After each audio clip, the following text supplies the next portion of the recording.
انسانی زندگی میں کچھ عادتیں ایسی ہوتی ہیں جو آہستہ آہستہ اس کے دماغ کو کمزور کر دیتی ہے۔ سوچنے سمجھنے کی صلاحیت مائنڈ پڑ جاتی ہے، یادداشت ختم ہونے لگتی ہے، فیصلے لینے کی طاقت بھی کم ہو جاتی ہے۔ حضرت علی رضی اللہ عنہ جنہیں باب العلم کہا گیا، انہوں نے ایسے 4 کاموں کا ذکر کیا ہے جو انسان کے دماغ کو کمزور کر دیتے ہیں۔ آئیے ان 4 عادتوں کو ایک ایک کر کے سمجھتے ہیں۔ نمبر 1، فضول گفتگو۔ حضرت علی رضی اللہ فرماتے ہیں، فضول گفتگو انسان کے دماغ کو کمزور کر دیتی ہے۔ جس انسان کا ذہن ہر وقت بولنے میں مصروف ہو، وہ سوچنے کے قابل نہیں رہتا۔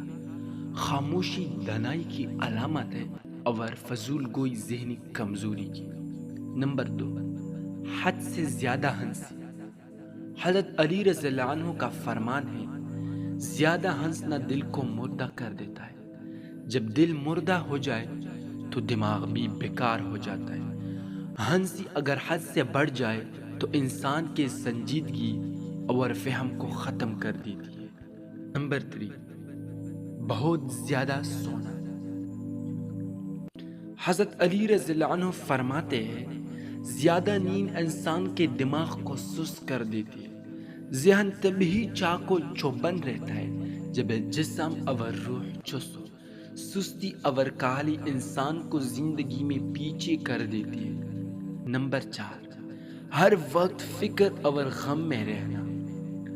حضرت علی رضی اللہ عنہ فرماتے ہیں، ہر وقت غم اور فکر میں رہنا دماغ کو تھکا دیتا ہے۔